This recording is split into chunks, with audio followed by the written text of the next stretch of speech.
ঠিক আছে মা, আমি তাহলে কালকে সময় মতো পৌঁছে যাব। শুভ, বলছি কালকে না আমাকে একবার বাপের বাড়িতে যেতে হবে। মার শরীরটা খুব খারাপ, আমাকে 3 দিন ওখানেই থাকতে হবে।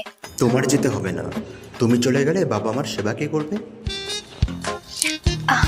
ঠিক আছে, কোনো ব্যাপার না, আমি বরং তোমার এখানেই থেকে যাচ্ছি। এক কাজ করি, মাকে ফোন করে বলে দিচ্ছি তুমি কালকে আমাদের বাড়িতে শিফট হয়ে যাচ্ছ 3 দিনের জন্য। মানে আমি কেন যাব? কেন আবার? দেখো, বিয়ের পর তোমার মা বাবার দায়িত্ব যেরকম আমার, সেরকম আমার মা বাবার দায়িত্ব তো তোমারই নেওয়া উচিত, তাই না? তো আমি যখন এখানে তোমার মা বাবাকে সেবা করার জন্য থাকছি, তাহলে আমার মার দেখাশোনা নয় তুমি করো কাল থেকে।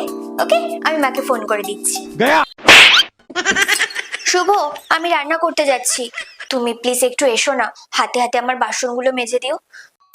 দাঁড়া বাবু, ছোট থেকে এত বড় হয়েছিস, তোকে কি বাড়ির কোনো কাজ করতে হয়েছে যে আজকে করবি? কিচ্ছু করতে হবে না।